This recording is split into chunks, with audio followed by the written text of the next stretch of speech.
It's been an inconsistent start for the Ottawa Senators. They've looked good at times and struggled at others.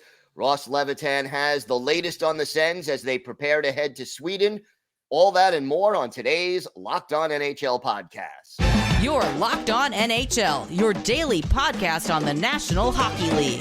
Part of the Locked On Podcast Network, your team every day.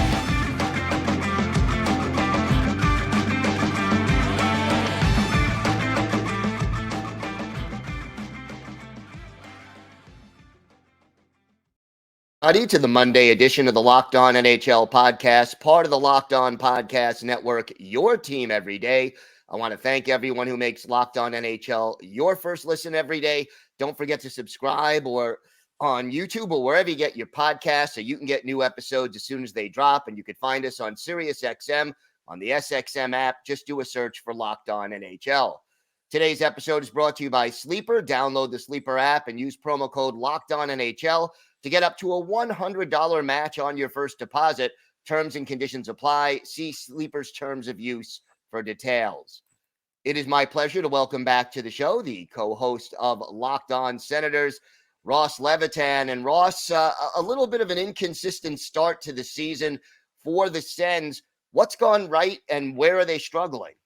On ice, we're talking, because yes, for now. There's been a circus outside of the organization, of course, with the losing of the first-round draft pick because of the Evgeny Dadonov trade debacle, Shane Pinto's 41-game suspension. And on ice, it's been a struggle to find consistency in their own zone in particular. This team has given up way too many of those momentum goals that listeners of LOSP will certainly recognize Pilsy and I talking about in the last 2 minutes of a period, the first 2 minutes of the period, and 2 minutes after a goal scored for either team. The Senators either score and then give one right back before they even announce it in the building. It just feels like there's so many breakdowns, so many poor giveaways, and it's really costing them at the end of the day. There's been maybe 2 or 3 games where you're hoping your goalie could make that extra save, keep you into it.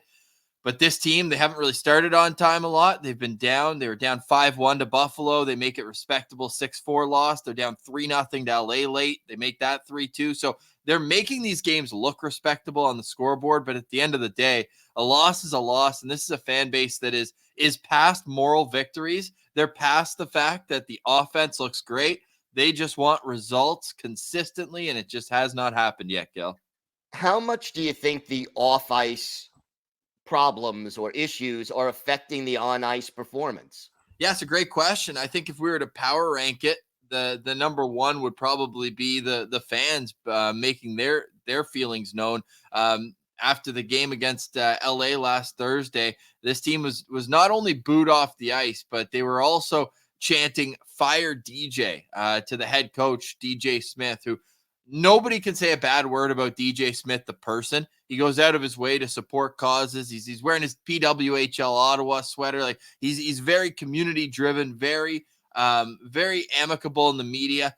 But sometimes the strategy, it's just not lining up. They play a very heavy dump and chase type system. And for the teams he used to have when it was in the rebuild, you understood that. You're like, okay, we're just going to try to outwork our opponents. That's always been the philosophy. We're going to outwork you. But now you're seeing a team with so much skill, you almost feel like you're cutting up their potential when you're making them, forcing a Vladimir Tarasenko to not carry the puck over the blue line and instead, hey, just chip and chase it. Just chip and chase it. So I think fans made their feelings known on that one. I liked how fans made their feelings known. They shouldn't be. They had 5 straight home losses to start the season after winning their first 3. So fans are right to be disgruntled. But I also like how the captain, Brady Tkachuk, and the leader of this team, Claude Giroux, went back and said, no, DJ's our coach. So leave him alone. Like, this is on us, the players, to get it together. So from that standpoint, my answer to you is it's not affecting them. But come on. I mean, not only that, but you add on the compounds of the 2 other situations I just mentioned. Pierre Dorion ultimately being fired because of one of those with the loss of the first-round draft pick. So there's been a lot of noise outside the organization at a time where new ownership's just taking over as well. So it really is chaotic outside, and that's why it almost feels like a good time.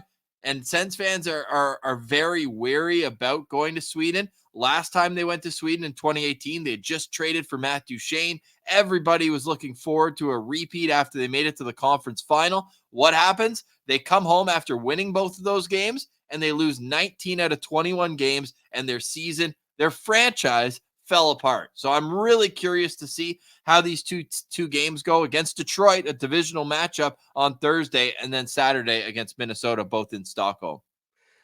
You mentioned the fans taking out their frustrations on the coach. How hot would you say his seat is right now?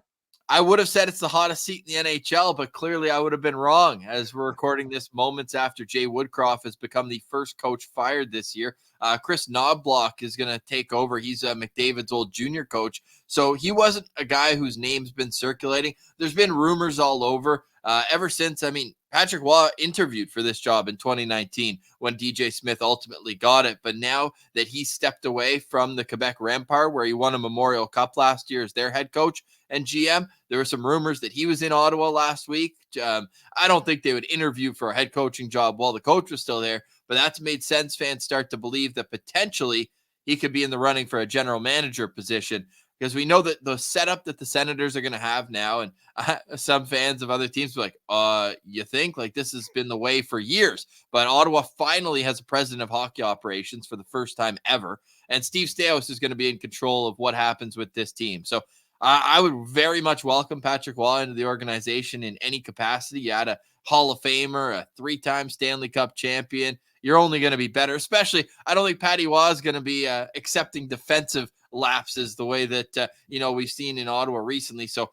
I think his seat is very hot. Patrick Waugh is a name. Claude Julien is another name people would be familiar with. He's actually a pro scout for the St. Louis Blues right now, but based in Ottawa. He's had some health issues in recent years, so he's been at the games over and over and over again. So if there's a guy who's had a bird's eye view of this team and maybe knows how to put his systems and structure and stamp on it, he could be a guy they go with. But I think they're going to give DJ Smith every opportunity to battle his way out of it. One, the players haven't quit on him. They're still working out there. It's just more of like a scheme thing versus an effort thing. So the players are still playing for him out there. He's signed through the rest of this season. So if you just wait it out, again, how long can you wait? How patient will fans be? That's another point. But then the third point, and probably the most important, and Steve Staios has been very, very quick to mention this, they need some calm around the organization. And they're not going to get it if they then go ahead and make another move, a major move. So I think they're going to ride this out probably until Christmas. So maybe that turns the seat heater down a couple notches. And what will it take on the ice to get this team more consistent to sort of turn this season around? Yeah, it's kind of a catch-22 because you don't want to take away the offense that these players are providing. But for example, if you had asked me which player needs to improve the most so far through the first 12, 13 games of the season, one of my first answers would be Tim Stützle. I think that he's given the puck away a ton at his own blue line. He's having trouble on entries, giveaways at both blue lines, really. But then you look at it, and he's leading the team in scoring. He's got 17 points in 13 games, and he's being a superstar. So at the same time, it's like, okay, how much, like, where do you find the balance is the real question, Gil. And that's something that the Sens are still struggling to find. Because if you look at it, both Vegas and Boston, probably the crown jewels of the league, they each have 5 players in double-digit points. The Senators have played two less games than most everyone else in the league. They have 7 players with 10 or more points this season. So offense is the last of their concerns, and defense is their biggest worry. Now, one thing I should mention as well is they have had 3 defensemen out of the lineup for a majority of the season. You saw in that game against the Islanders, Eric Brandstrom had to be taken off in a stretcher. It was great to see him return last night, his first game since that incident. You had Artem Zub take an Ovechkin shot off the ear. He had a concussion, missed a couple weeks. He's been back 2 games. And now Thomas Chabot's the lone guy still out, but he's also your highest paid defenseman. So you're looking for him to get back in the mix and really help get this team, because their depth was tested. They lost a ton of games without those 3 guys, but it's more of a 5-man defending that they need to figure out, because right now it's unsustainable success. But they have won 2 of their last 3, both against Canadian opponents. They lost to Vancouver. They beat Calgary and Toronto this week. So This team, they're the headline hogs, Gil. They really are. They every day there's a new drama, a new story around this team. But I truly believe that the pieces in place from the top line, Tim Stützle, Claude Giroux, Brady Tkachuk, and probably the biggest surprise of the year has been Jacob Chikrin's offensive ability. He's up at a point per game, tied for the league lead with goals among defensemen with 5. So there's a lot to be excited about in Ottawa, but also a lot to worry about. We're trying to do our best to balance the two of those things.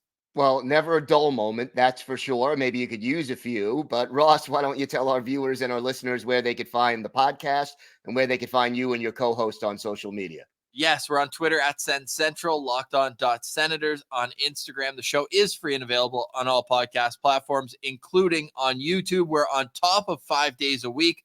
We also provide post-game coverage. So we say the postcast is where we vent or vibe. It's dependent on the result. We've obviously had a lot more venting these days, but people can find us on YouTube or wherever they find their podcasts. Ross, thanks so much. Always a pleasure. My pleasure, Gil. Appreciate you.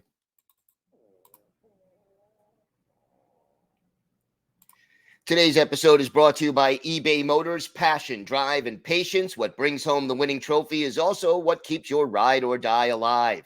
eBay Motors has everything you need to maintain your vehicle and level it up to peak performance. From superchargers, roof racks, exhaust kits, LED headlights, and more. Whether you're into speed, power, or style, eBay Motors has you covered. With over 122 million parts for your number one ride or die, you'll always find exactly what you're looking for. And with eBay Guaranteed Fit, your part is guaranteed to fit your ride every time or your money back. Because with eBay Motors, you're burning rubber, not cash. With all the parts you need at the prices you want, it's easy to turn your car into the MVP and bring home that win. Keep your ride or die alive at ebaymotors.com. Eligible items only. Exclusions apply. eBay Guaranteed Fit, only available to U.S. customers.